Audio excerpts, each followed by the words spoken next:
Bismillah ar-Rahman ar-Rahim. Welcome back. It is exactly 8:52 a.m. Our next guest is chairperson of SAMNET, Dr. Faisal Suleiman, and he is going to talk to us today about something really important, long overdue as far as our community is concerned.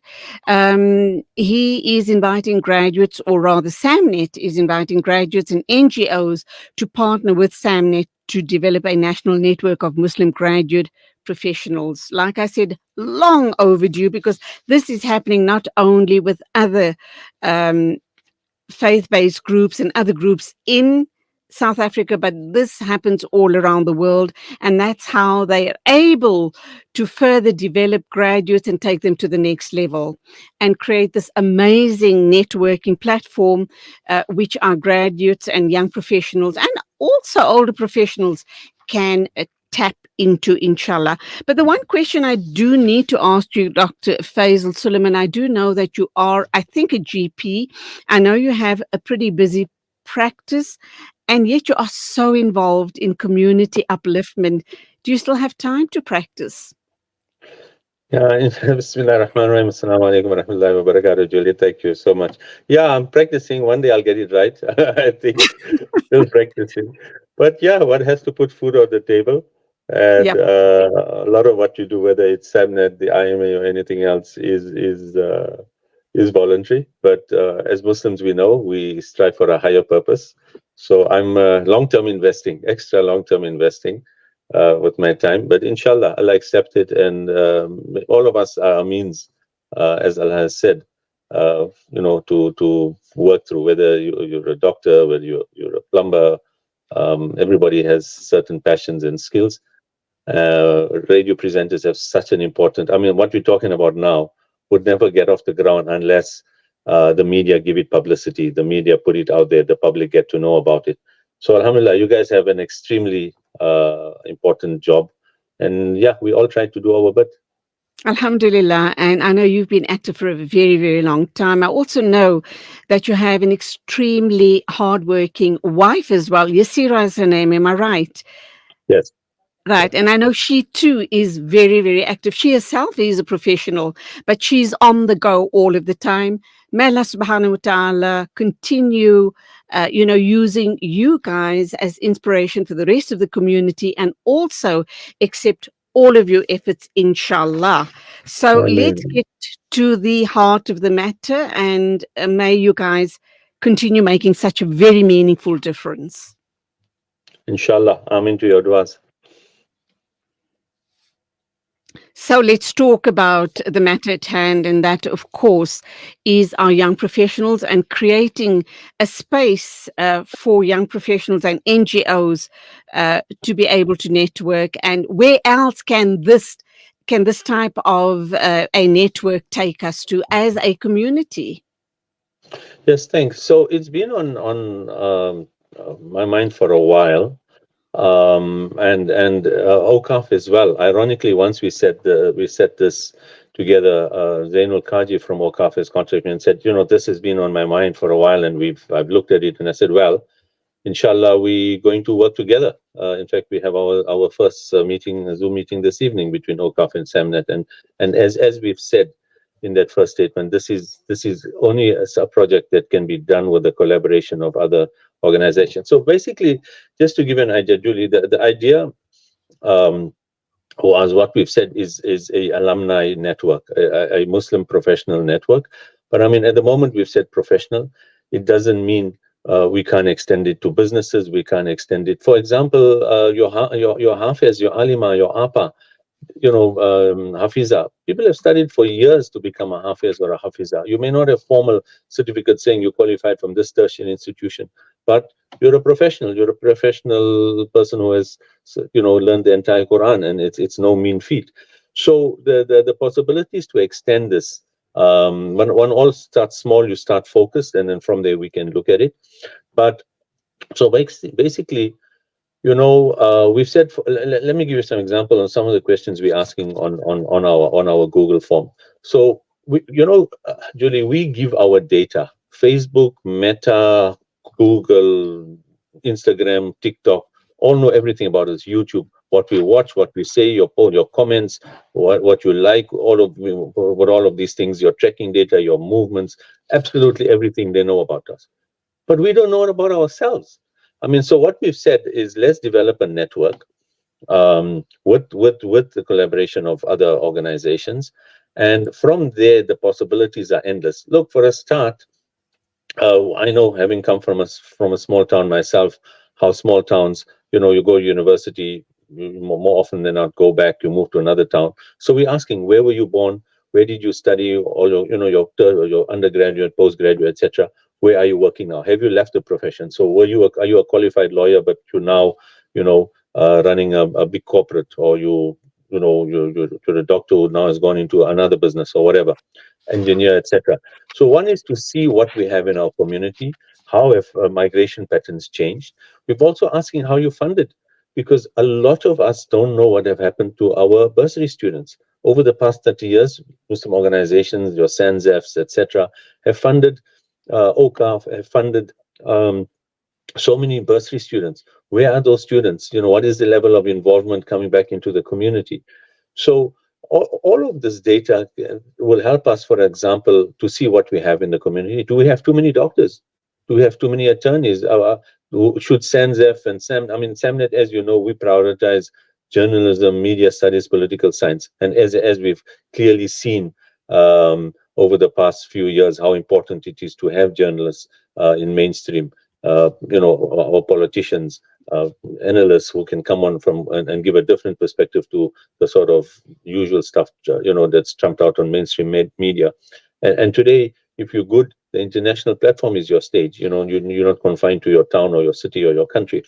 So all of this data then helps us to see, first of all, what is going on. And let me also emphasize, Julie, this is a not-for-profit. The SAMNET is not for profit. This initiative is not for profit. It's not there to sell databases or anything like that. And we're acutely aware of the responsibility of having data and the discretion that's needed in the POPI Act, etc. So one, it helps us to know where are the professionals, where they've moved to. Maybe there are too many of certain things. Maybe there's a dearth of political scientists, and SENZEFs and the likes of these organizations can then say, whoa, you know what, we're prioritizing bursaries in this field. We don't have that. Use a simple example of food security. How many Muslim agricultural scientists are there? Are we pursuing agricultural science? Are we encouraging it?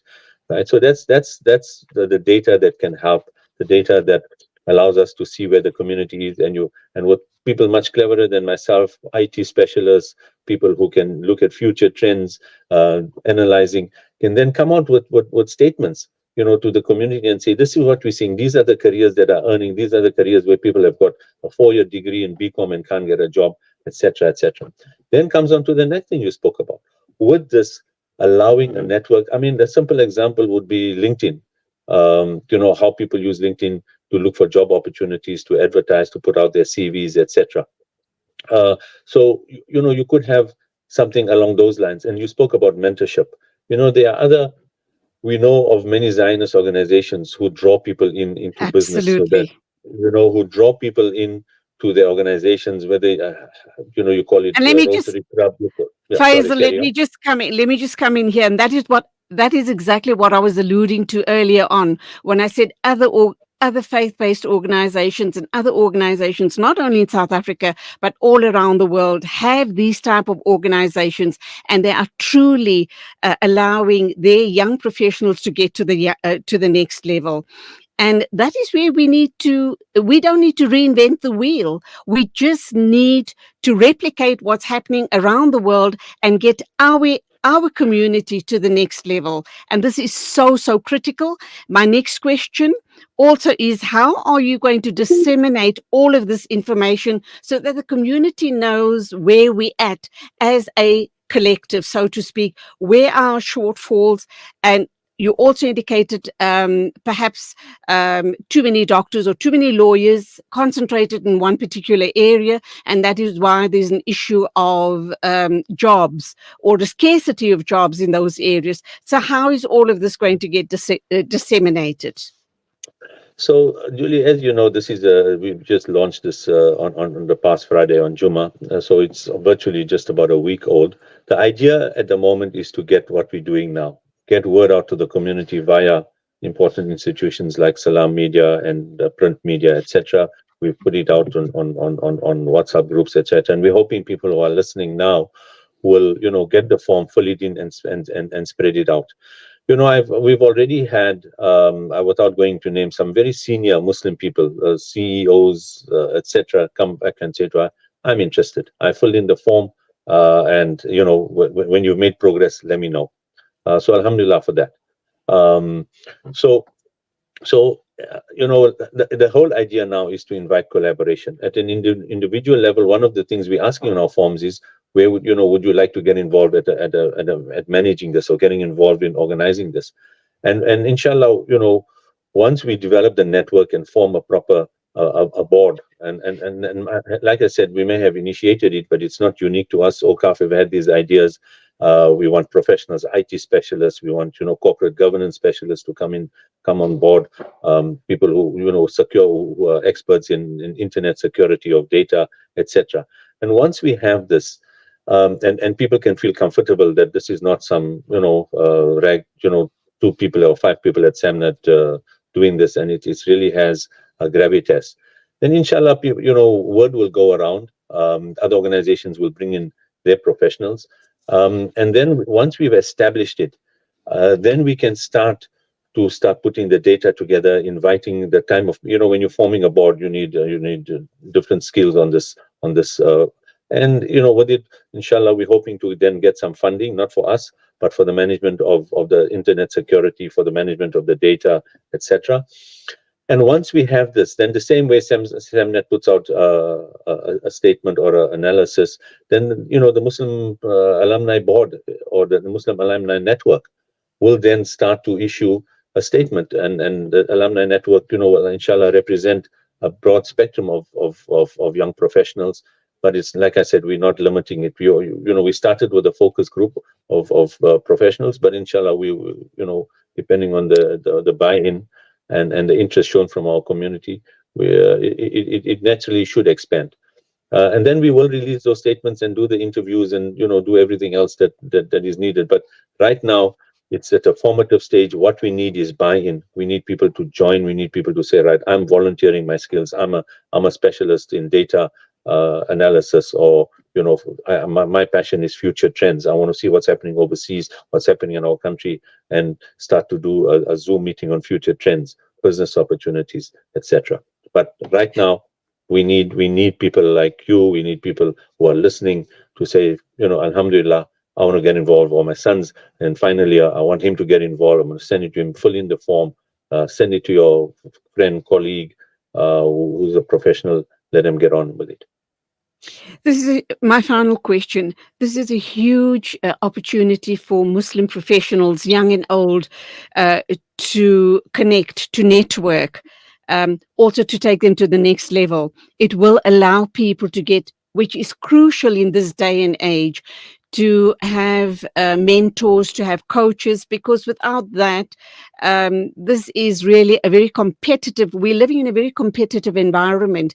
And for our young professionals to get to the next level, they do need coaches and mentors. Via this platform, hopefully they can connect with like-minded people and then be able to further expand their skill base, their knowledge, their understanding of the profession they're in, and also, as you rightfully say, offer their services to this platform as well.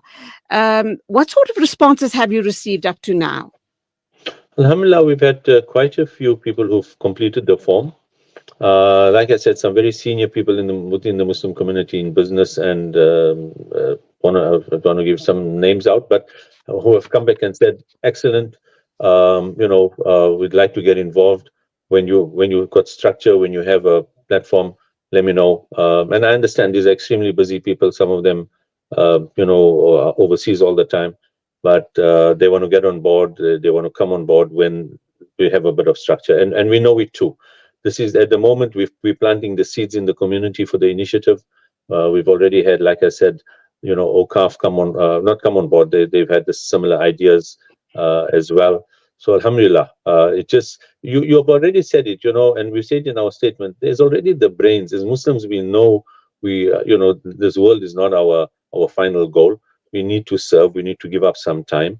We just have to look at what the people in Gaza have to put up with to know that giving up a bit of our time Absolutely. is nothing.